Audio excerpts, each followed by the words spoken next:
All right, guys. So we're lucky enough to be joined by one of the people I was most excited about bringing on here, Jon Busch. John's played for a bunch of teams, some in the old NASL, and then for the Columbus Crew, Chicago Fire, San Jose Earthquakes, Indy 11 with Brad Ring, who we talked to already. Played for the U.S. national team, won one U.S. Open Cup. Won two Supporter Shields, which is more important than the MLS Cup, and goalkeeper year of 2008. So thanks for joining us.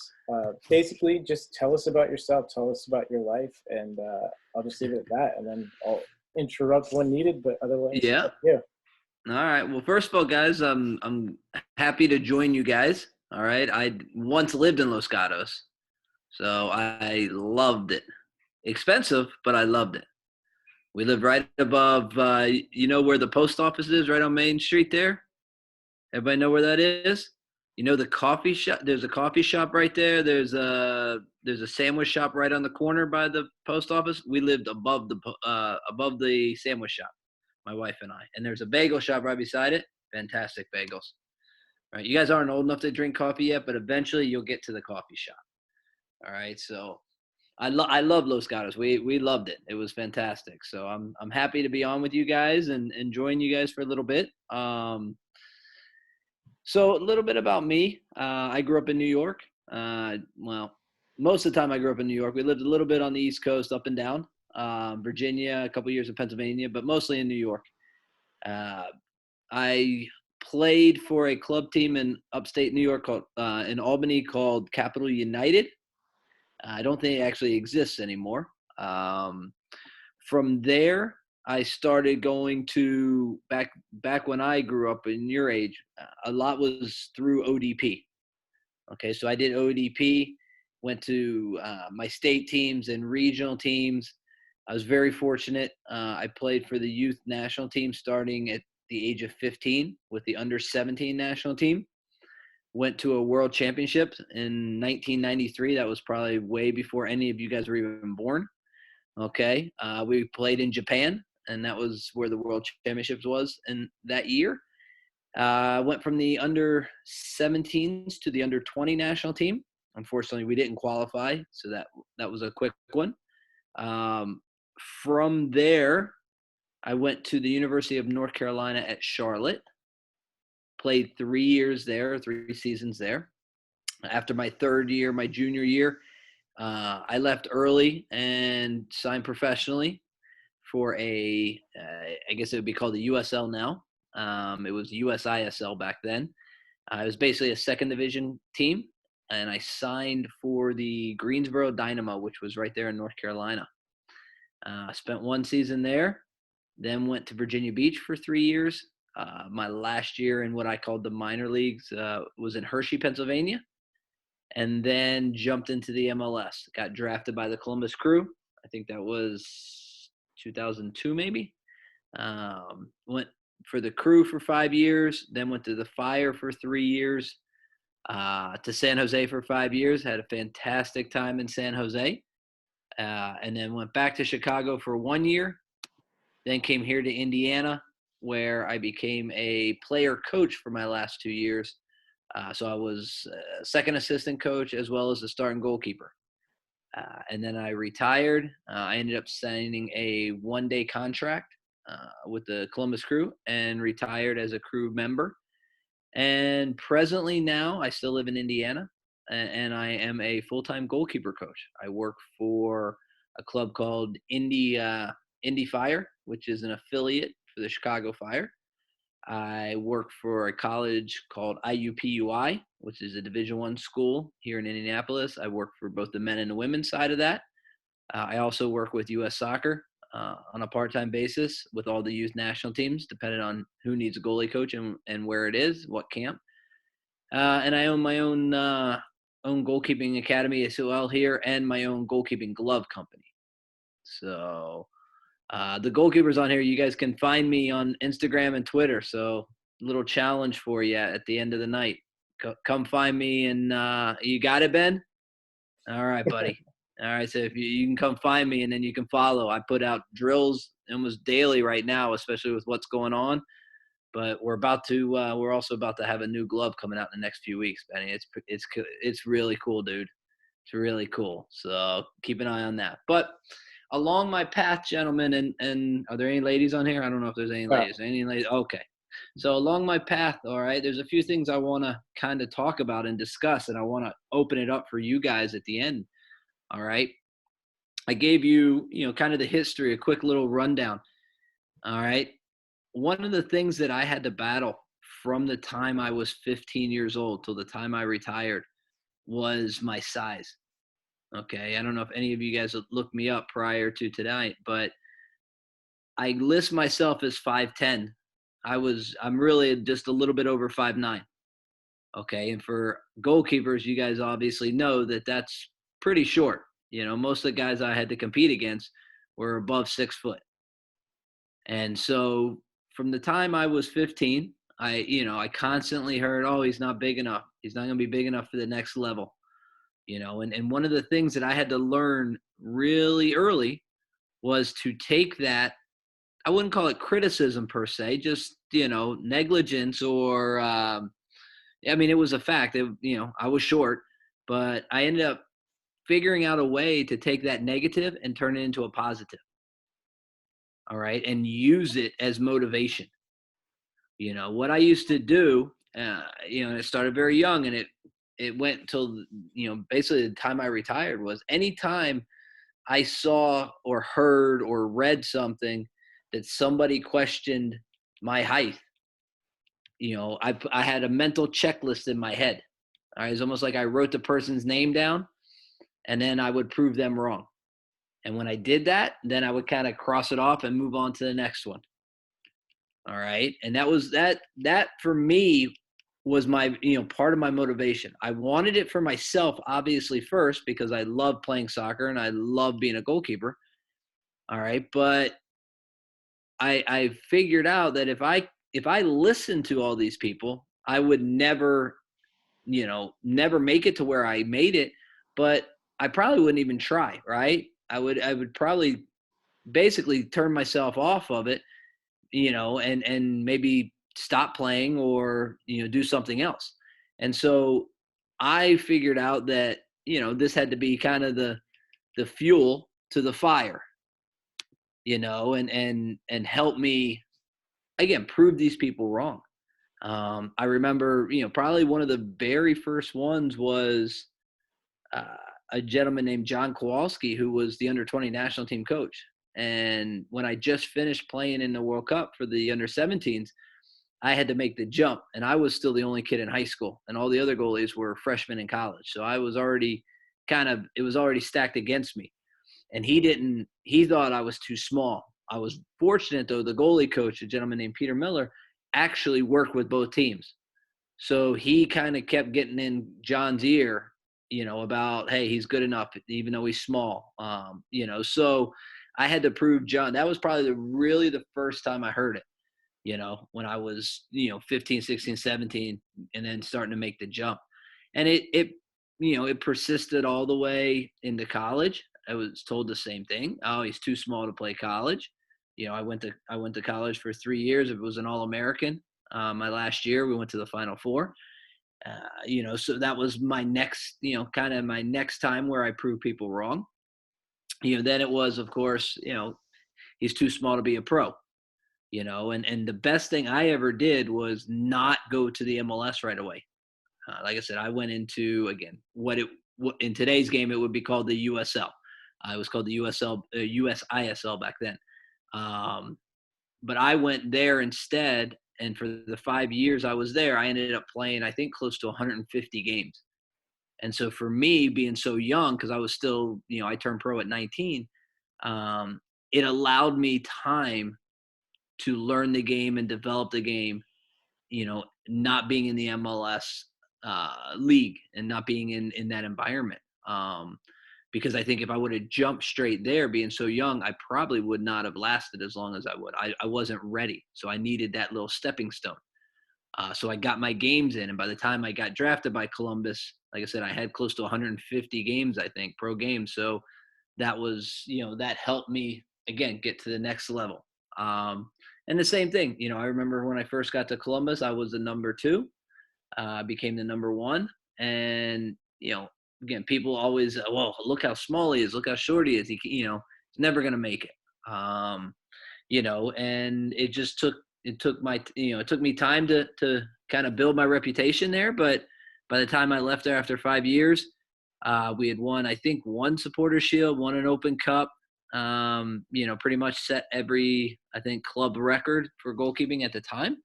And then I did it each time I moved. So even when I went to San Jose, when I was playing there were always, I remember one of my last years there, and a young kid, David Bingham, was coming up. And I remember an article that somebody on the East Coast wrote. And it was basically, I had been the starter, I think, 4 straight years once I won it. And, the article was, oh, I don't know, now I'm too old all of a sudden. I think I was in my, I don't know, mid-30s by then. Now I was too old. It wasn't I was too short anymore. I was too old. And the young kid was going to take my position. So I did the same thing with that. I used that as my motivation, And so for me, it was always about turning negatives, negative comments or negative articles or whatever I saw that somebody questioned me, and use that as my motivation and my fire. That was one of the things I wanted to talk to you guys about, is how I motivated myself. That was number 1. Number 2, okay, is I dealt with a lot of injuries as well. All right. And the older you get, you're going to have to deal with these things. Okay. It's just part of playing sports in general. It doesn't matter what sport it is. Okay. But I tore my knee, my right knee twice, my left knee once. I've had, if you guys Google Jon Busch in San Jose, you'll see some pretty gnarly pictures of me getting my face busted open a few times. I had my ear stepped on. All right, ripped my earlobe off. And that was fun. I took, I think, 10 stitches at halftime, one game. I had one of my defenders elbow me in the face during one game. I played with a mask, one of those plastic masks at one point. So you guys will enjoy that if you want to Google that picture. That's a pretty fun one. But injuries are part of the game. And I think the biggest thing is, again, for me, it was, I knew that physically I could get through injuries because, we all work very, very hard, right, as players. But one of the biggest challenges when you're injured is the mental game, right? Because sometimes, who's this guy? He's shaking his head. Christian, you just shaking your head on that one, bud? Did you agree with that? A little bit, yeah, right? It's tough sometimes mentally, right? And for me, like I said, with my knees, I was out for, 5-6 months at a time. And, sometimes while the team was practicing, I would have to go to a different facility and do my rehab. And so I was alone a lot, and it gives you time to think.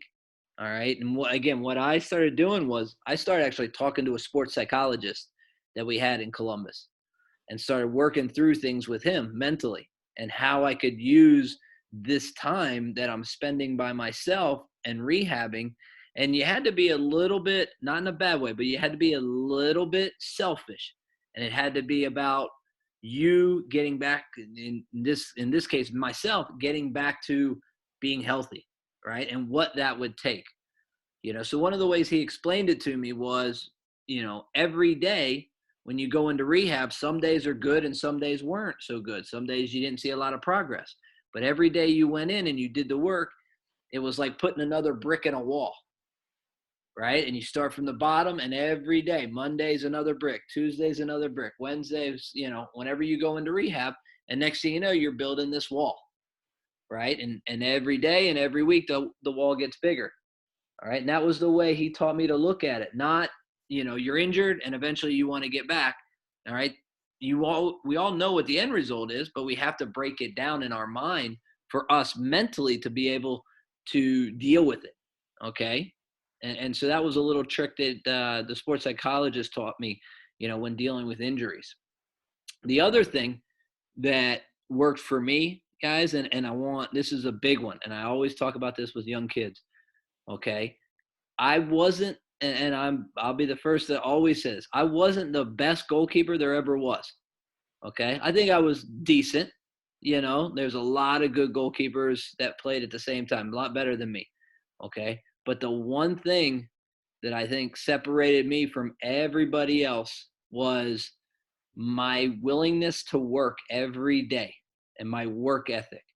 I was the first one into the locker room every single day of my career, and I was the last one to leave every day. It didn't matter if I was 20s or even here when I finished. I finished my career at 41, maybe 42 years old. All right. And I was the oldest by a long shot on the team, but I was the first one in and I was the last one to leave. I would go in, no matter if I was playing in Columbus, Chicago, or San Jose, I would go in early and I'd work out in the gym before training. And then we'd go to practice. And then afterwards, I always stayed after training and did extra work with the goalkeeper coach. One day it might be shots. One day it might be crosses. One day it might be distribution. All right. It might have been something that I felt on the weekend that I didn't do well in a game. And so then I would spend a couple extra days during the next week, trying to get that done properly. So, my willingness, all right, to work, that was what really got me to where I was. Okay. And one of the coolest things when I eventually did retire, my wife surprisingly had talked to a lot of players I played with over the years and had them send little recordings. And one of the things that, that really was cool for everybody, for me to listen to, every single one of them talked about my work ethic. And that was what I was known for.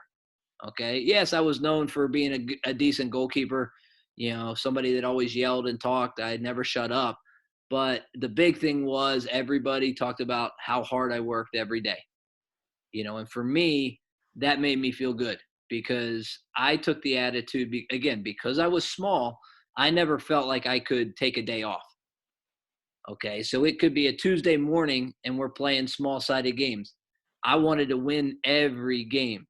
And if I didn't, I was mad. I'd go home. My wife would be like, "What's wrong?" "Well, I didn't win today." She's like, "It's Tuesday." I said, "I know, but I wanted to win." So that was my mentality of every day I wanted to try to be the best. It doesn't always happen, right? You're going to have good days. You're going to have better days. Some days aren't so good. It happened all the time. Okay. But you always want to try to work to be the best every single day. All right. That is the attitude that you need. So when the weekend comes, the games were easy. If you put the work in, during the week, the game should be fun and easy. All right. Your training should be harder than the games, not the other way around. All right. And so that was the way that I was always taught to train. And that was one of the things I believed in, that I was always going to be the hardest worker. I was always going to be the first in and the last to leave. All right. Because I set the tone of this is what it means, to be serious about what I do and to be a pro. And I think that for me, that started well before I was a pro. Well before I was a pro. It wasn't like I got to the MLS and all of a sudden I switched on a light, one of the stories I always like to talk about is when I went to college, I couldn't kick a ball with my right foot at all. I couldn't pass a ball 5 yards. Right. I was only left-footed. And the first preseason game, I was very fortunate because I had the chance to play right away as a freshman. And the first preseason game, I got a back pass and the guy played it to my right foot. So instead of playing it with my right, I tried to kick it with the outside of my left. And I put it to the forward. Luckily, he didn't score. All right. So as we're walking off the field, the game was done. We won. I think everything went fine. As we're walking off the field, the coach, his name was Frank, kind of looked at me, and back then they called me JB, and he's like, "Where are you going, JB?" And I thought, well, I'm going to the showers where everybody else is going. The game is over. And he kind of looked at me and he dropped 2 bags of balls and he said, "Nope, he goes, every day after practice, 150 balls with your right foot. Now till the time you leave college. And right then and there, I stopped. I grabbed both bags of balls, and all I would do was kick them as far down the field as I could, walk down, kick them back. Right? And I'm not lying to you. The first probably month, 2 months, I couldn't kick a ball with my right foot more than probably 10 yards. All right. I had to practice, and I had to practice, and I had to practice. And by the time I left college 3 years later, all right, I could play with both feet. My left foot's still obviously a little bit better because it's my dominant foot, but I was able to receive back passes and play whatever kind of pass I needed, a short, a medium, a long, with my right foot. And obviously in today's game, the way teams want to play out of the back, that's very important for goalkeepers to be able to do. All right. So that work ethic for me, again, started well before my pros. Okay. If you want to be the best you can, all right, doesn't mean you're going to be a pro. Doesn't mean you're going to necessarily go to, to Division I college or anything like that. If you truly want to be the best you can, you have to put the time in. Right? Even in the situation we're in right now. Okay? Yes, you can't go and train with your team or train with your coach or do, hang out with a lot of your buddies and play or whatever. Okay? But there's still things you can do. Right? You can go in the backyard, you can find a wall, you can work on your juggling, you can work on your fitness. Fitness is a big thing. I was always, for me, again, being a smaller guy, I knew I had to be fitter than everybody else. All right. So I spent all the time I could in the gym. All right. Trying to get faster, trying to be stronger, trying to increase my fitness. Okay. Those are the little things that are going to separate you when you get back on the field. All right. If you decide right now, well, we're not really doing anything, so I don't really have to do anything. You may not think of it right now, but when you get back on the field and the people that are doing it, you're going to see a big difference. Trust me. Like I said, I've got goalkeepers here that are training, all the time, and I've got others that aren't doing anything. And so we're fortunate. We're about to get back on the field here in, I think, another week or so, at least in small groups. So, it's going to be really interesting to see who's been working and who hasn't. So there's always something you can do on your own to get better, or to improve your game. And it might even be watching games on TV, right? You can go back to YouTube. You can watch some of your favorite players. You can look up, if you're a goalkeeper, look up goalkeepers, see what they did, see how they play, right? If you're a forward, go to YouTube, watch check out some of your favorite forwards, see how they play, see what kind of different finishes, inside the foot, outside the foot, striking with their laces, things like that. All right. Start studying the game, become a better student of the game, right? So you understand it. So when you get out there and coach is talking to you, you understand what he's saying, and it doesn't take too long to say, oh yeah, I got it, coach. I know what you mean there. Right. Little things like that can help you improve your game, even during this situation. All right. For me, I think, I know I've been talking a lot. I hit on the key points I wanted to kind of discuss with you guys, but it's more about you guys asking questions. Well, I have a few questions for you that. Yeah. Go on, coach. First, and then we'll go on to there. Yep. Going back to your childhood, you went through all this U.S. Camps and stuff, but how did you get introduced to the game? Was it more of a family thing? And how old were you? Yeah, that's a good question. So I have an older brother, and he was a forward, and we were probably he's about to turn 50 actually next week, and I'm what for? So he's 7.5, almost 8 years older than me. And so he was in high school, and I was like, I don't know, 10, 11 to whatever it was, and we built it. This is when we were living in Virginia, and we built a goal in our backyard out of 2x4s, and he just needed somebody to shoot on. So he literally just threw me in there one day, and I liked it. I don't know why. I like guys shooting balls in my head, I guess. So that's kind of really how it started. He just needed somebody to shoot at, and I decided to jump in there. for the first little while, probably till I was about 14 or so, 15 maybe. I did both. I'd play in goal, but I'd also play on the field a little bit. And then I realized that I don't really like to run, so I was like, well, I'm better at goal anyway, and I don't really like this running business. I figured I'm the smartest guy because if I'm in goal, the ball's eventually coming my way. So I'll just wait here rather than try to chase it around. And so that's kind of, when everything started clicking when I was about 14, 15, and I was like, I'm really going to focus on the goalkeeping thing. But I think I was probably, I don't know, 8 or 9, somewhere in that ballpark when I started. It's been so long ago, but I would say it's probably around then. Yeah, it's around the age some of these kids are now. Yeah. Well, I think I started with them a little while ago, so they're around like 10 now. Okay. But I know you said you played the field and in goal. Yep. I know you felt more comfortable in goal. Did you feel like you were a lot better than other kids your age since you were playing with a brother who was much older and stronger kicks? I mean, I don't know if I was, that much better already at that age. I think it helped me for when I got to high school, because when I got to high school, I played for a club team of my age, but I also, especially like summer times, and then I played for adult teams. All right, even though I was, I was, 15, 16, 17.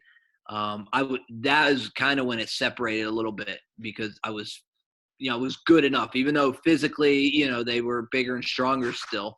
I started playing a lot for the adult teams. And I think that goes back to spending so much time with an older brother, that, would, quite honestly, he beat me up, whether it was in goal or physically beat me up. So I had to grow up quite a bit. But I think it paid off by the time I got into high school and then into college.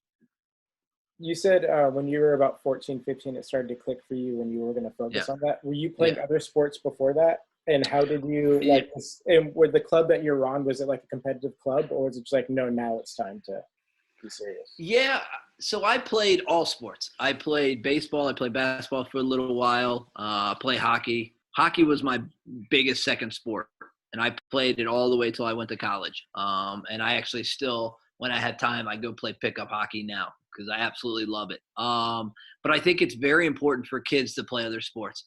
I know it's different now, like I coach here with a DA club, or I guess now MLS club. Yeah. And, these kids are 10 months a year and they don't have time to do other sports. I think there's an importance, especially when you're younger, to play in other sports, because I just think it gives you a different, athletic movement in certain sports that you don't necessarily get in soccer. And I think it's just good sometimes to get away from soccer and to get, a different perspective on things and keep your mind fresh. I think if you're, especially when you're younger, if you're only doing soccer for 10, 11 months a year, you're going to wear yourself out and burn yourself out.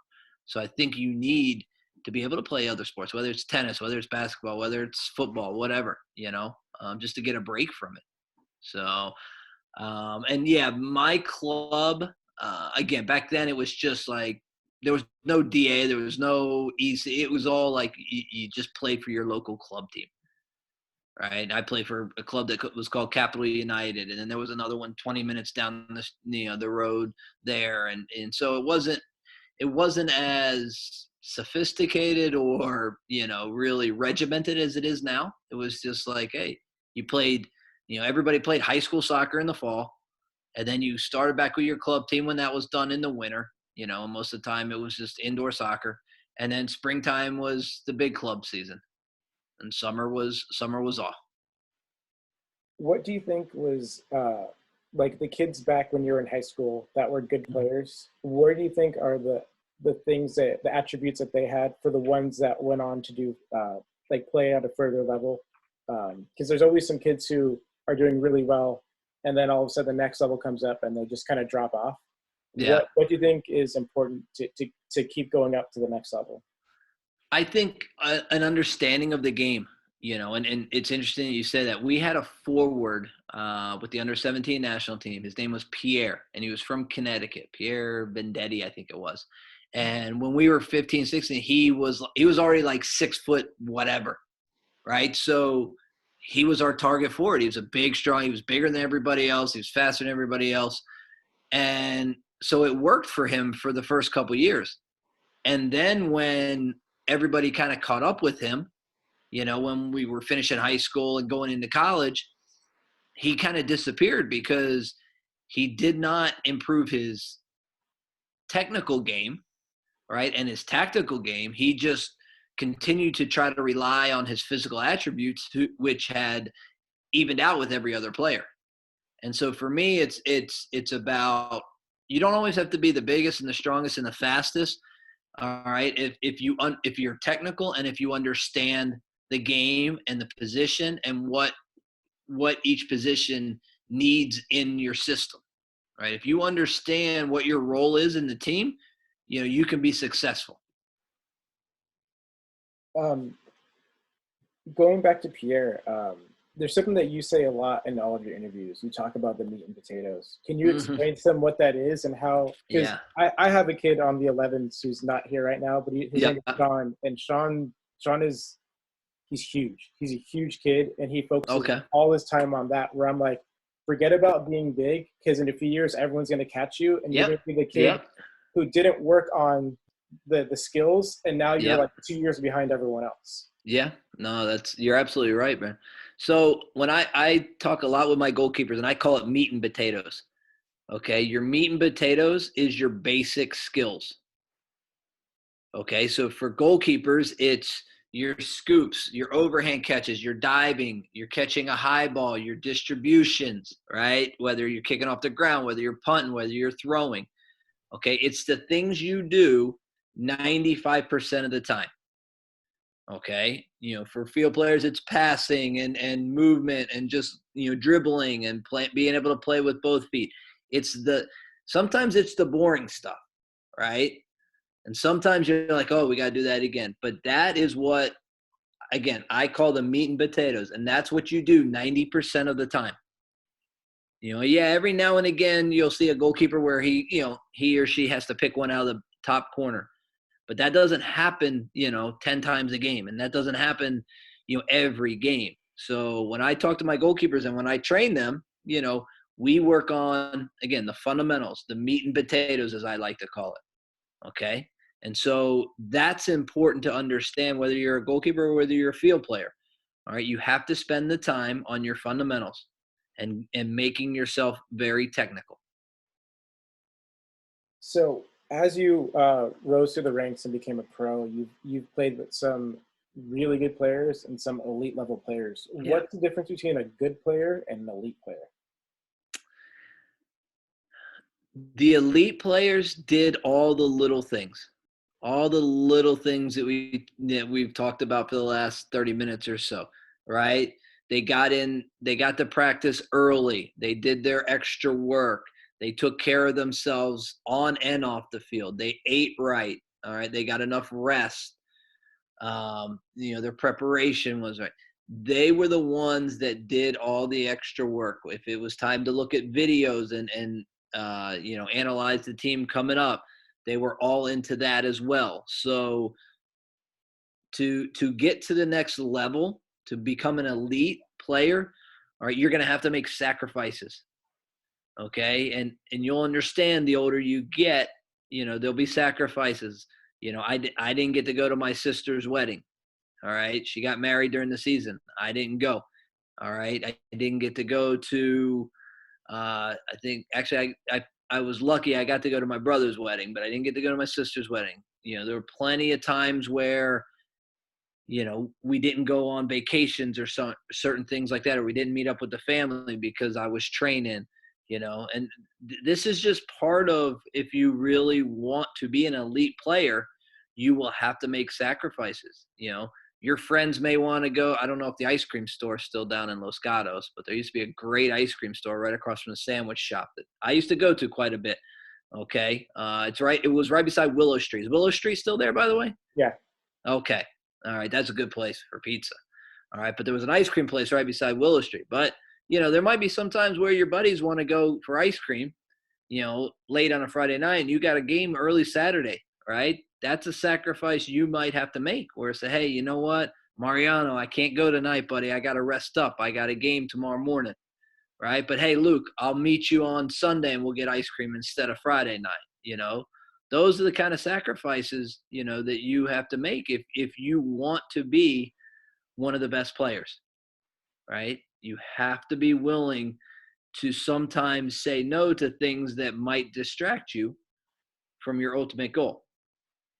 Speaking of amazing things like ice cream, and that ice cream shop is still there, by the way. I Oh, buy it like every day. yeah. I used to go almost every night. I hate to say that, but I used to go quite a bit. Um, can you talk to us about nutrition a little bit? I know for the younger guys, it's a little bit out there for them, but like Yeah. the 07s are, turning 13 this year. It's starting to become an important factor for them. Yeah. Yeah. No, nutrition is like putting gas in a car, right? You don't want to put the cheap gas in there. It doesn't help the car. It doesn't help the car run. So, food is the same thing for us. Okay. And for me, it was interesting because when I first started, we didn't really have people talking to us about nutrition.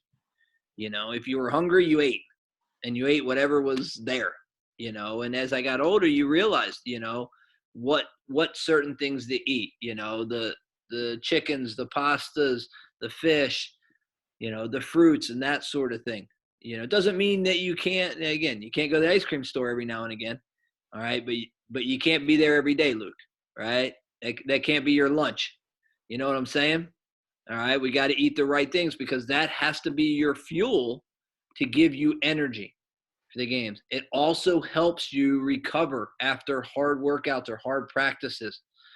Okay. What you put in your body within 30 minutes of you finishing, all right, is going to either help you start regenerating for the next practice and the next day, all right, or it's actually going to hurt you, and it's not going to allow you to recover in time. So that's very important as well to understand that it does matter. On your way home, after a hard practice and you have a game the next day or 2 days later, you have to think about, okay, what do I need to put in my body? What do I need to put in my body in the next 30 minutes to an hour that's going to help me start regenerating and start preparing for the next practice or the next game.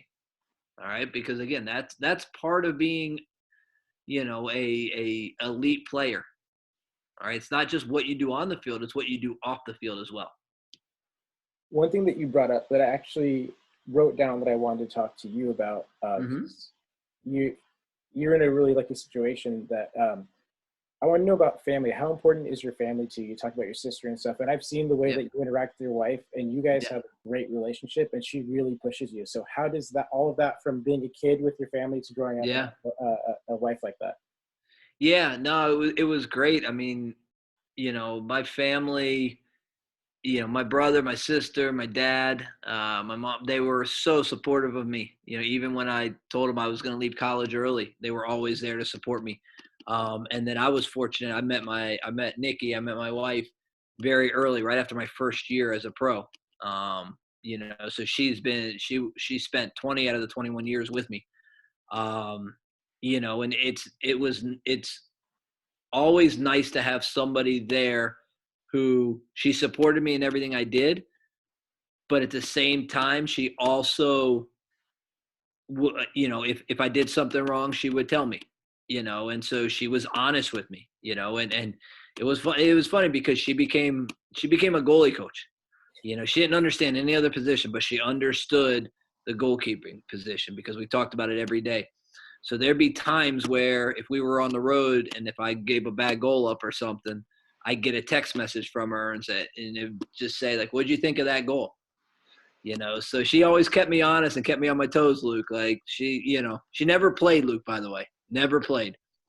But she thought, after 20 years, she thought she was a fantastic goalie coach. So sometimes she would question my abilities, Luke, every now and again. So, but she was always supportive, and it makes it so much easier when you have people around you because, like I said, especially during my injury and my bad times, you get in your mind sometimes and you question yourself. And so to have, your mom, your dad, your sister, your brother, for me, as I got older, it was my wife to be able to talk to and get things off my chest. That's okay. And I think you guys need to understand that. Sometimes you don't have to keep everything inside, right? If you have a good relationship with your brother or your sister or your mom or your dad, it's okay to talk to them about, hey, you know what, I'm feeling a little nervous about this game this weekend, or I'm a little nervous, I'm coming off an ankle injury, things like that. You have to be able to talk and discuss things. All right. If you keep it bottled up and deep inside, it doesn't help. All right. So for me, it was, that was a big part of my career. And that, especially, as I got into kind of my groove in the MLS, she was my outlet for me to be able to talk to. And so it really helped me kind of stay even keel. That's awesome. It seemed like your family kind of became like part of your team and they're different teammates. Yeah. Yeah, no, exactly. There, you have your teammates in your locker room, and on your team, and then you kind of have your, if you want to call it Team Bush at home, and that was, I mean, my dad, when he was still alive, would do the same thing. Every Sunday I would get a call no matter where I played, and it was 6 o'clock every Sunday. And I knew it, and they would be like, hey, John, I watched the game last night. And, he coached me when I was like 8. So he would tell me everything we did right and everything we did wrong. And he coached for 1 year, so, but he every Sunday, and that's the one thing, when he passed away, I remember telling people about was, that's the thing I was going to miss the most, because I mean, even here when we get back on the road, come back from a road game and we get in, 2, 3 in the afternoon on a Sunday, and Nikki and I'd start cooking dinner, I'd hear my phone ring and I just knew it. I look at the clock. Oh, it's 6 o'clock, and I didn't even have to look at it, and hey, Dad, and he'd be like, hey, John, it's your father. Well, yeah, it says Dad on my phone. And so I think it's you, but he was a big part of it, and so it's always good to have those people, outside of your teammates to talk to. That's awesome. Like my dad passed away, I think like 2 years ago now. Yeah. And those are the best memories I have is when I had conversations with my dad about how the game went. After Oh, yeah. dads for a long time were like, you need to do this. And then it's like, Yeah. when you grow up and you like fight them Yeah. back a little bit, then it's like, okay, now let's have a real conversation about how this is going. You hit a point where you're still always going to be their son, but you hit a point where you're a young adult. And Yeah. now the conversations change, and for me, it really, like, when I went to Chicago the first time around, it really started changing then, because my wife was still living in Columbus. So I spent a lot of time on the phone with my dad, in the afternoons. And he had just moved from New York down to North Carolina because he was having some heart issues. So we put him by my sister. But him and I talked quite a bit, and that's, those conversations are the ones I remember. Just talking about whatever. Sometimes it was a game, sometimes it was life, but that's when we got into our little Sunday afternoon cycle kind of thing. So it was really cool. That's really awesome. It's funny because I think the 10s and the 11s are on the little kid side of this, but I think Yep. the 7s are really hitting that point right now where they're kind of becoming men. They're kind of, like, hey, you don't have to tell me what to do the whole time in a game. I can do my own thing, and then you can have a Yeah. real conversation afterwards. Yep. For sure. Um, Absolutely. and then speaking of teammates, like that seems like Team Bush is pretty amazing. But a thing that it's been a reoccurring theme with everyone talking is basically you have to have a great team around you, but you also have to be a great teammate. So Yeah. what is your idea of a great teammate from your teammates to you and you to them? Is it different? I don't think so. I think, one of the things for me was, I wanted guys that were willing to work hard every single day, didn't matter what day of the week it was. And I wanted them to be honest. I wanted them to be honest with themselves and honest with everybody else and respectful of everybody else. And to me, it never changed if it was, somebody who played 5 minutes a season or somebody who played every game. Okay. Those are the three kind of, things that I thought had to happen for a team to be successful. You had to be willing to work. All right. You had to be respectful of each other. All right. And that goes both ways, because you also have to be honest with yourself, right? If I don't play a good game, I'm going to be the first one to walk in the locker room and be like, "Hey guys, I'm sorry. That game's on me." And I had to do it many times. I had to do it in San Jose. I had to do it in Chicago. But that actually earns you more respect in the locker room, right? If I make a mistake and then I walk in and blame everybody else in the locker room, all right, that's going to upset my teammates, and they're going to kind of look at me, with a weird look. If I turn around and say, "You know what, boys, that's on me, won't happen again," now I earn their respect even a little bit more. Okay. And they already knew that they were going to, that I was going to give them everything I had. So now they know, I'm going to be trying even harder because I want to make up for what I just did. So for me, again, just, be a good person, be respectful of your teammates, be respectful of your coaches. Okay. Nobody's bigger than this game. It doesn't matter what you did, or are doing. Everybody puts, as I like to say, everybody puts their pants on the same way, one leg at a time. Doesn't matter who you are, right? So you got to keep that in mind. You brought up making mistakes, and that's been kind of not a hot topic, but something that we've been talking about a lot. I use one player in particular a lot because we've talked about it, and it's the captain of my 07s, Braden. Great defender. Okay. The problem is, and he'll admit it, when something bad, he makes a mistake, his head goes down, and it kind of shuts down his game. How do you get over those? Good question. So that's about your mentality, right? At your age, especially these young kids' age, make mistakes, try things, right? That's how you learn. That's how you get better. If you're afraid to make mistakes at your age, you're never going to find out how good you can be. Okay. Now, when you become a pro, and now when Mariano's playing for San Jose Earthquakes, in, I don't know, 5-10 years, you're not going to want to make too many mistakes, Mariano, because then they're going to bench you. Because the difference is then they're paying you, right? Right now, you're young. You're not getting paid to play. Results don't matter, right? You're learning the game. You have to be willing to try things and not be afraid to make mistakes, right? I tell my young goalkeepers here that all the time, right? When they're trying to figure out how far they can come out for crosses, right? And how they can deal with different players in their way when they come for crosses. If I turn around to them and say, "Jon Busch, I never want you to come off your line. Don't come off your line for another cross," that's not going to develop them as a goalkeeper for the future. Right? I want them to figure it out. And sometimes part of that figuring it out is them making mistakes. Okay? And when you're young, it's okay. That's how you develop. So don't be afraid to make mistakes and try things. Awesome. You brought up fear, and that's a question that some of the kids have asked. We've been asking everyone. Are you ever afraid when you step on the field? And how do you get over that? I don't think I was ever afraid, but I was nervous. I think there's a difference. Okay. I was nervous every game I played, and I played over 500 professional games. I wasn't nervous that I was going to make mistakes or anything like that, or get hurt or anything like that. I was nervous that I would let my teammates down because I wanted to play so well for them every game.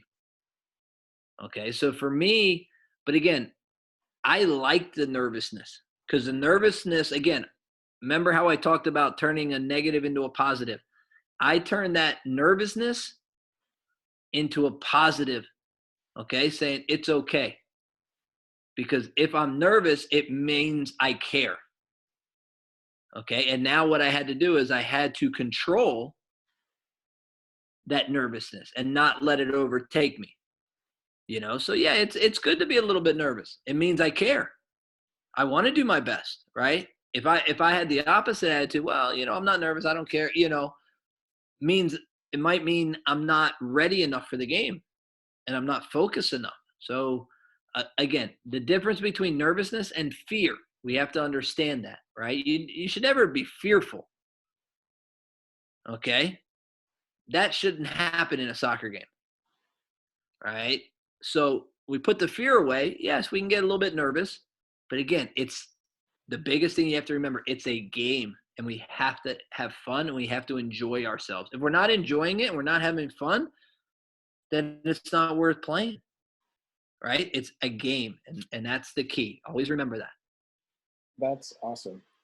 As you were saying that, I thought of a story that you had said. I mean, if you want to tell them, you can tell them like a PG version of the game, the Azteca. Oh, yeah. So one of my right when I started making it with the U.S. national team, right before I had my knee issues. So my third ever national team game, I played one. I sat the bench at another friendly, and then my third ever game, I had to back up Casey Keller, who was the man back in the day. He was the number one goalkeeper for U.S. Soccer. And it was a World Cup qualifier. So it was a really, really important game. And we were playing Mexico, which is obviously our biggest rival. And we were playing in Mexico City, which they have a stadium called Azteca, which holds over 100,000 people. So we go there and we go out. I go with the goalie coach out early to warm up, Phil. We do our little work, maybe 20 minutes. And then Casey comes to warm up, right? And people are starting to pack the stadium, whatever. I'm not really paying attention to it. I'm just doing my thing. And all of a sudden, once Casey starts warming up and I'm getting the balls and the cones and water bottles for him and everything, it hit me like a ton of bricks. I realized, if anything actually happens to Casey today, I actually have to play. And I never actually even had that thought in my mind, even though I was the backup goalie for him, until maybe 30 minutes before the game started when Casey came out. And I remember I called the equipment manager over, this short little guy, RJ. And I said, RJ, come over. And he came running over to me. And he's like, yeah, what's up, Bushy? And I said, I know you have extra jerseys on the bench in case somebody, rips one or gets blood on it or whatever. I said, but do you ever carry extra goalie shorts? And he kind of looked at me with this real puzzled look. He's like, no, why? And I said, because I just realized that if anything happens to Casey, I actually have to play this game. And this is a really important game, and it's only my third ever national team game. I said, so if I have to go in, I actually might poop in my pants before I actually get to the goal. So you might not want to have an extra pair of shorts with you because I might have to change. And he thought I was kidding. And then he just laughed and ran away. And I'm like, no, I'm dead serious. Like, this is a really important game. So that was the funny story that Brando wanted me to tell you. But, yeah, I was a little nervous that game because there was a lot riding on that. It's kind of funny just because, especially with the younger guys, I tell them all the time, we're a pressing club and we're all about getting in people's faces and getting Yep. and you just get in someone's face and they get kind of startled. I tell them, you want to make them that look like they just pooped themselves. Yeah. That's what you want. That was the look I had. I had that look. Yep. So if you ever talk to these kids, they're going to be like, we're trying to make the other team poop themselves. There you go. Perfect. So we have, I always keep forgetting who made it. There's this presentation that we go over with our kids called Game Face. And, okay. It's all about trying to make top athletes, and it talks about consistency and your training habits. But one of the exercises in there is you pick an action word. You first of all, you visualize like what your best version of Jon Busch is as a soccer player. And then you pick an action word which describes that, a player which describes that, usually kind of the player who you modeled yourself after. And then so for me, it was confidence, Roberto Carlos, and Cheetah, because I always wanted to have skill and play like with a little bit of like panache. But if I didn't have confidence, that didn't work very well. So for me, I had to have confidence. That was the most important thing. Roberto Carlos wasn't my favorite player, but I modeled almost all of my game after him. I learned how to use my left foot because of him. I practiced the outside of the foot. Like that goal against France, I spent days of my life doing over and over and over again. Like if you add up all the hours I spent, it's probably days. Okay. And then Cheetah, I was always the fastest and fittest, and like that was really important. So what would Jon Busch's game face be? So I would say silent confidence because I was always a person that I never talked about what I was going to do. Just showed them. I don't like players who talk a lot of trash or, tell me how great they're going to be. I want them to show me what they're going to do. So, and I always believed in that as a player. So I would say silent confidence. A goalkeeper named Shay Given, who is retired now. He played for Newcastle United for a long, long time. But I modeled a lot of my game off of him because he was a shorter goalkeeper as well. And one of my very first goalkeeper coaches, Peter Meller, who I talked about earlier, who was my national team goalkeeper coach in the early days, he actually played in England, so he knew about Shea. So he was the one that kind of told me, like, you need to watch him and emulate him. So that was that. And then an animal, maybe a tiger. Let's say a tiger because they gotta, have quick reactions and I don't run as much as a tiger, but I got to be quick when I do things. So I'll say a tiger. I like it. So silent, confident, Shay Given, Tiger. That's pretty good. Tigers There counts you a go. lot, so I like it.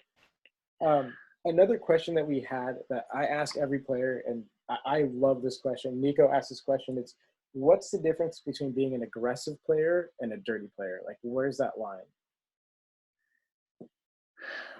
It's another good question. You know, you have to be aggressive if you want. If you want to be the best, there has to be some assertiveness.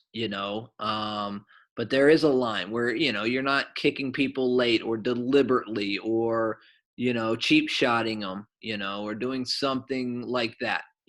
There's nothing wrong with getting in on a good hard tackle or a good challenge, or a little shoulder to shoulder, because there is a physicality that you need, especially as you get older in this game. And so I think that, I think as long as you understand the difference, but you definitely need a physicality, to be able to be successful in this game. Part of why I was really excited about having you on today is because you do something better than anyone I've ever seen in any soccer, and I watch a lot of soccer, and it's communication. I have I'll bring up Braden again. Braden is a great leader, but he's super Hmm. quiet, and we've been trying um, to to to get him to communicate more. He's very tight, very quiet, and when I'm on the field, I communicate really well, but I don't know how to explain how to communicate, when to communicate, what communication is to him. So, in your words, what is communication, and what's the best way to kind of go about it? Because when you're on the field, you're constantly talking, and everyone in front of you knows what's going on. Yeah. For me, it's about organizing, right, and trying to help everybody out. For me, it was easy. A, I love to talk, but B, also I see the whole field, and so it was a natural thing for me. What I had to learn as I got older was uh, there's different ways to communicate. So you don't need to yell all the time. If something is less important, you can do it at a different tone than when something's very important when you need to, kind of shout at somebody. I think the easiest way is also the less words, the better. You know, John, move right. Brando, step up. Right. It keeps it short and sweet where it doesn't allow you to think, right? If I put a long sentence together or make it a question, now you're thinking about something I just said. We don't have time to do that in the game. You do that after the game. Um, but it also has to be a natural thing. Some people are leaders, but they're not very vocal. I've played for captains who are great examples. Brian Mazonoff in Columbus. He didn't talk a lot, but he was the captain. He was a great captain. He showed by how hard he worked every day. And then I played for Chris Armas in Chicago, who not only worked his tail off and gave you everything, but he also was very vocal in the locker room, and he would hold players accountable in the right way. So there's different types of leaders, and it just really depends on who that person is and what's personality and how they're kind of wired. But communication needs to be short, sharp. It can be simple little things, and it's more to organize, right? And for example, when I talk to my goalkeepers about it, because I think goalkeepers absolutely need it, I use examples of like Tom Brady and Peyton Manning and quarterbacks, right? When they walk into the huddle, from the sideline into the huddle, until that, so from the start of the huddle till the time that play is done, it's their time. They're in total control. And so I always talk to my goalkeepers, especially as the ball gets down to, within shooting distance and into our 18, that is your time as a goalkeeper. You need to organize, and it's on your watch, so for me, I was always, organizing, communicating, whether I was pushing people up, moving them left or right, that sort of thing. There was always some sort of, I wasn't just talking to talk. I was talking to try to solve a problem. I like it. It's a lot better than I could say. I actually learned a lot from that. I've been writing a lot of notes, but that one in particular I think is really important. I'm going to use that from now on. Cool. Short, sharp, and simple, just to organize. That's it. Yeah. Now that you're a coach and you've talked a lot about it so far, how do you enjoy it? Like, what were the difference of working as a pro coach to with youth? And, and what are the differences in the way that you coach them? I mean, it's interesting because I have the full run. I have 8, 9-year-olds starting with boys and girls.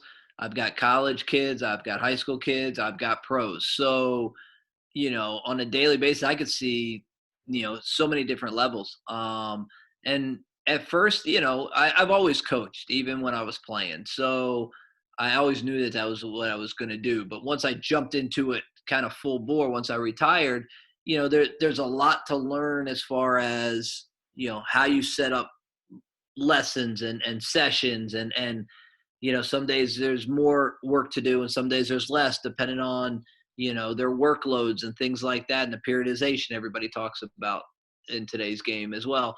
But also the biggest thing is I've found is different players need to be talked to differently.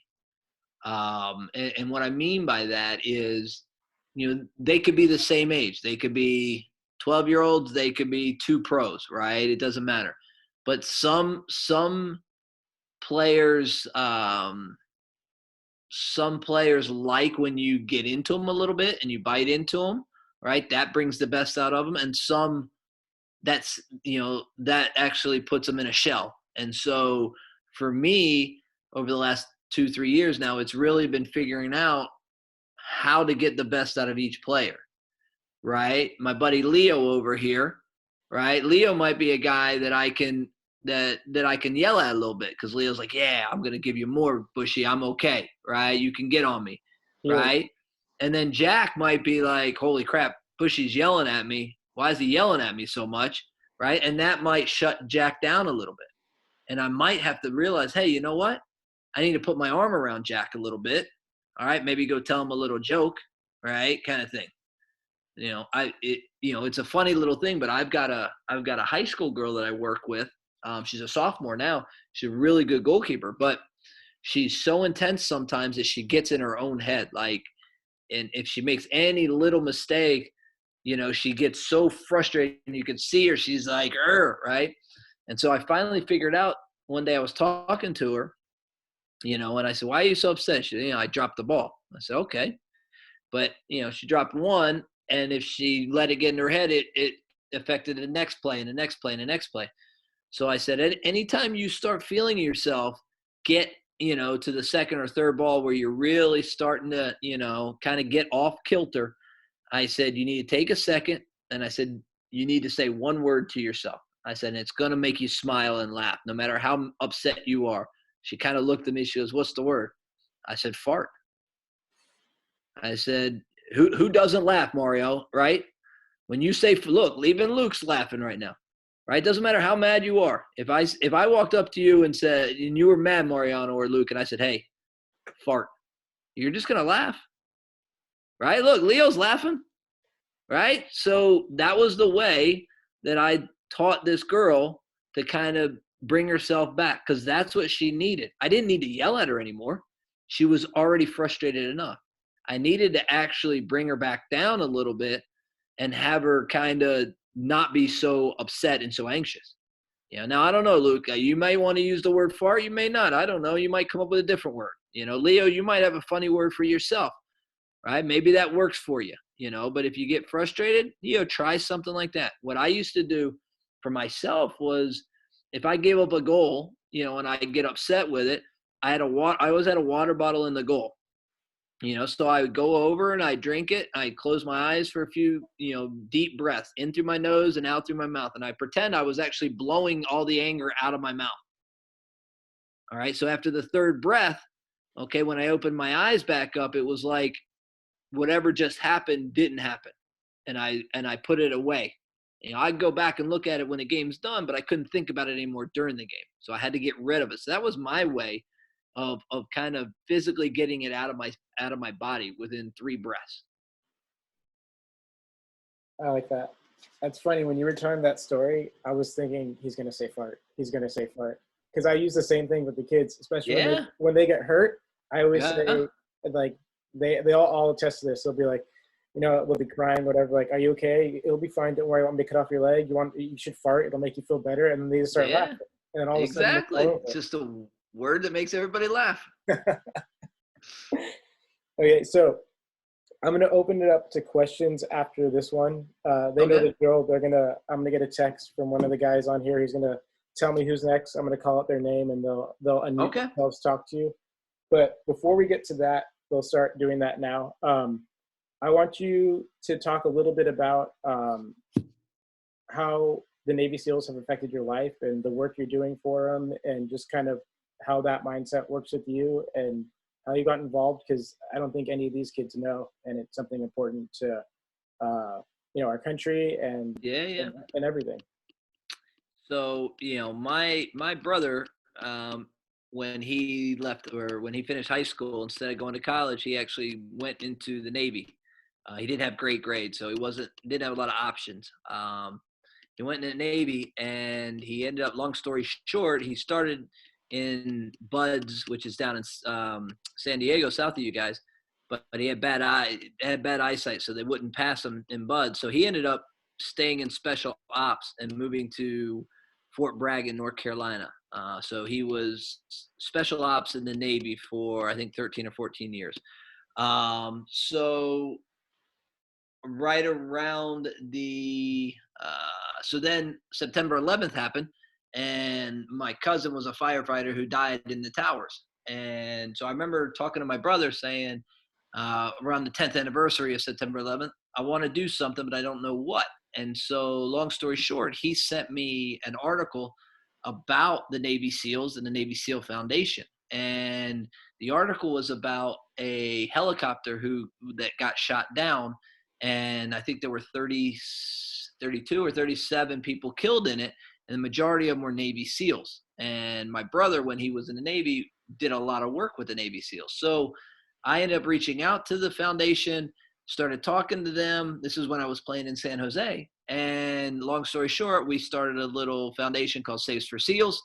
And it now, we send money into the Navy SEAL Foundation every year. And that goes to taking care of the families of the fallen warriors after the husbands are killed. Unfortunately, there's still wives and there's still kids that, we try to take care of. So for me, it's a very special thing that I have, because I've been very fortunate to go to Virginia Beach. That's where it is. And that's where a lot of the SEAL teams are located, in Virginia Beach. And I've been fortunate to meet some of the men and some of the families as well. And actually, one of the guys that I just that I met through my brother many years ago, who really got me going into it all, he actually just retired after, I think it was 28 years in the Navy, and something like that.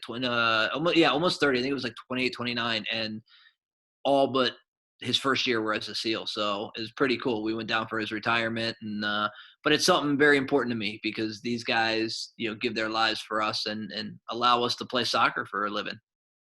that's interesting. You lived in Virginia Beach for a while and played down there. Did you actually meet any of them or get in contact, or did any of this start then, or was it I just didn't know. I didn't even know about it. Honestly, I did not know about it back then. It's crazy. I played there for 3 years and, probably lived 15 minutes from the bases. And I mean, I knew it was military, I knew it was a Navy base. I knew it was military, but didn't really. And at that time, my brother really didn't talk about it because he had just gotten out. And I helped him get a job in the minor league team I played for. So when he got out of the military, he started working for the club there. But yeah, he didn't talk about it a lot at that point. I think he needed some time. So yeah, it wasn't until later. It wasn't until a lot later. Awesome. Well, actually, I have one more question I forgot to ask you. Okay. Now that you're coaching and you're a goalkeeper coach, has it made you think of being a head coach at all? Whether with a professional team, college team, or maybe even come back to San Jose or Los Gatos? No, I don't want to be a head coach. Never. No, I only want to deal with my 3 goalies or 4 goalies or whatever I have to deal with. So I don't want to deal with all the field players. But I mean, I'm always open for looking at different options. Whether it's program, college game, club game, whatever. I'm always open for different thoughts and ideas and possible jobs. But as far as a head coach, nah. I'll leave that for you guys. All right. So now we'll open up to questions, and Okay. They're being a little bit shy, so you can call them out if you want. But the first person actually has a question is Horacio. Okay, let's hear it. Hi, I'm Horacio. Nice to meet you. Nice to meet you. So I was wondering, if you could choose a 5-a-side, as a team, who would you choose? 5 players on a team would you choose? 5 players throughout the world? Yeah, in any period of time. Okay. That's a good question. Do I have to pick myself? Because there's better goalkeepers. I mean, if you want to. Okay. All right. I'm going to pick Edwin van der Sar as my goalkeeper. I'm going to pick Roy Keane. I'm going to pick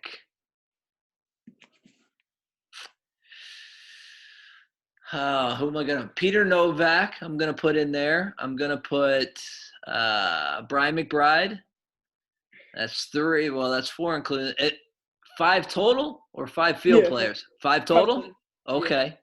I need somebody to kick some people. You have Roy Keane. I got Roy Keane. Yeah. He might get thrown out though. A guy named Lubos Kubik. You won't have any idea who he is, but he was a defender for Chicago Fire in the early days.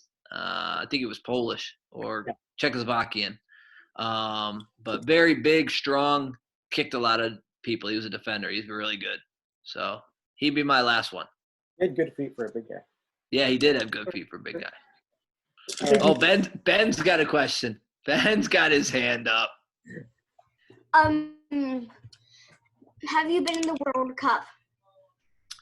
I went to the Under-17 World Cup, and I've been in qualifying games for the full team. I've never been to a full World Cup, no. Okay. All right, Braden, you got a question. Do you have any workout routines that you do?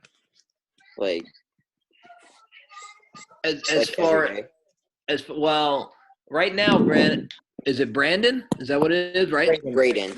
Sorry, Braden. I do an old man workout now, Braden, now that I'm retired, bud. So, but I still work out. I love to work out. So 3 days a week, I lift in the mornings, and then the other 2 days a week, I do cardio. Some days it's running. Some days it's on a bike. But I always do. I love the jump rope, and it helped me with my vertical jump. And I always wore a weight vest as well. And so I still do that to this day. On Tuesdays and Thursdays, I'll jump rope after I either bike or run. And so that's my workout. But I definitely still work out 5 days a week. Hey, Luke's got a question. Go on, Luke. What was it like going from Columbus to the earthquakes?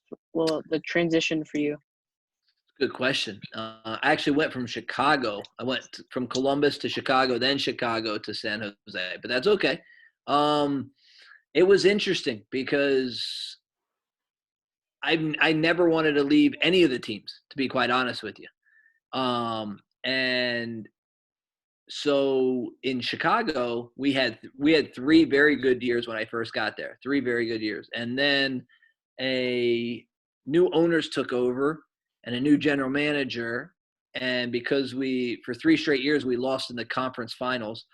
So we were always very close to getting to MLS Cup. But for whatever reason, they decided they wanted to blow the whole team up instead of, keeping us together because we had a really good team.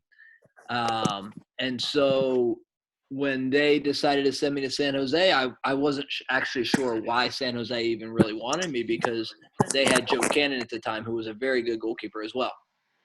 And so for me, it was kind of interesting. I remember talking at that time to the general manager, John Doyle. He called me on a Friday and said, like, hey, we want to bring you in. And I said, I point blank said to him, why? You have Joe.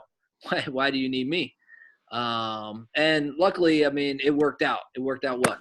Within half a season, I became the number 1 in San Jose. And the following year, Joe went to Vancouver. So, but it was, it was tough at first because Joe is Mr. San Jose, right? He went to Santa Clara. He grew up there, and I wasn't quite sure why San Jose wanted me, to be quite honest. But it was tough at first, but we really enjoyed it when it settled in. It's funny that you say that because bringing it back to something you said before is that you like to prove people wrong. And the first time we met, we were talking, and I told you, like, hey, I'm a local guy. I love Joe, and I even told you, like, I thought you were a little overrated, and you're like, really, really. And we were talking, like, well, I'm going to prove you wrong, Brando. I don't know if you remember that. You told me those words. You said, I'm going to prove you wrong. I probably did say that because I had to say that a lot. So everywhere I went, I was never the number 1. I always had to earn it. So yeah. And it was just, it's the same old. So, but I'm glad I proved you wrong, Brando. I actually had a similar conversation with Alan Gordon, and I told him, like, he said he's going to prove me wrong. He's like, be like Jon Busch. Be another Jon Busch. All right. Ari has a question for you. Okay. What's your dream club? What's my dream club? That's a good question. I would say Liverpool. Because when I was younger, when I was after my first freshman year in college, I actually went and trained with Liverpool for like 4 weeks. So even when they weren't great, before they became really good like they are now, that was always my club.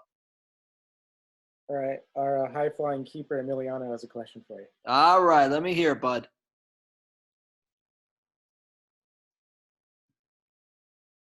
What's your other position? Other goalkeeper? Like what other than goalkeeper? Yeah. Well, to play the field, it would be forward because I wouldn't run a whole lot, but I would shoot the ball from everywhere trying to score. Okay. All right. Neve has a question for you. Yep.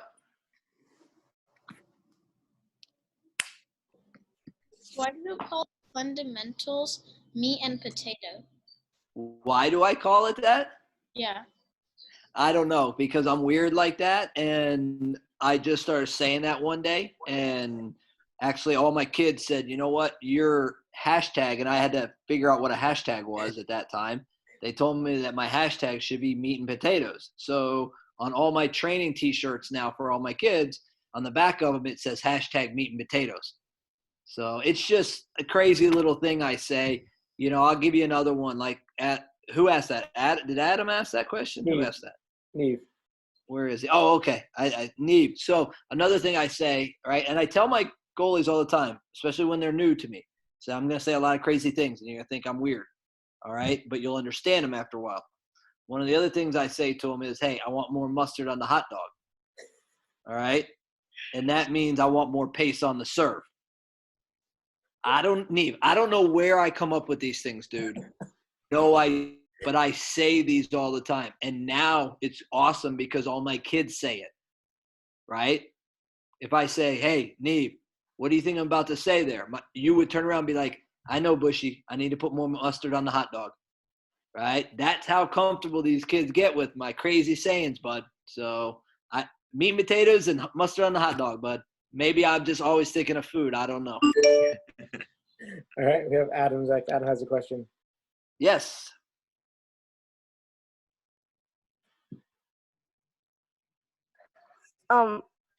Like players on your Dream 11v11 team. Say that again. You broke up a little bit. Oh, who would be your dream players on a 11v11 team? Ah, good question. Good question. All right, I would stay with my goalkeeper, Edwin van der Sar. Robbie Keane up top with Landon Donovan. Maybe McBride. I don't know. I'm doing just MLS right now. Let's see.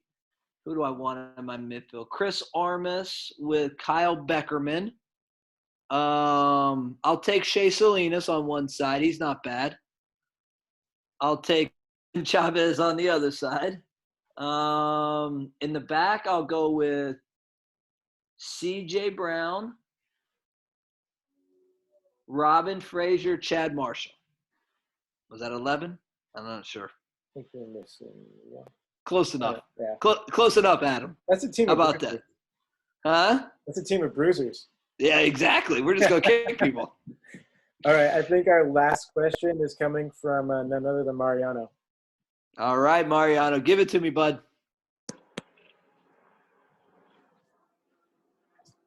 How much goals have you saved in your whole career?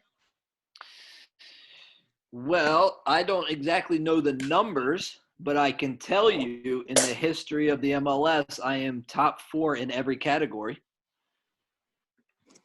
But if you go onto the MLS website, there's a part of it where you can like look into the history of all the players, and it'll be in there. I don't know off the top of my head, but quite a bit, I think.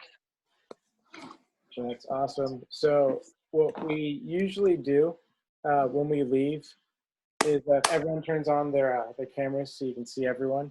Okay. We'll do this thing where everyone we'll pick one person, they get up in front of everyone and say, "Ready, 1, 2," and everyone clap. That's how we end every session. But let's one clap or two claps? Two claps. They say, "Ready, claps. 1, 2," and everyone just claps twice. You don't say anything. Okay. So let's do it. Mariano. Mariano's gonna do this for us, nice and loud. Ready! 1, 2. Awesome. Thank you so much for joining us. You're welcome. You're Everyone, welcome, guys. Thank you. For having me. Thank you. Like I said,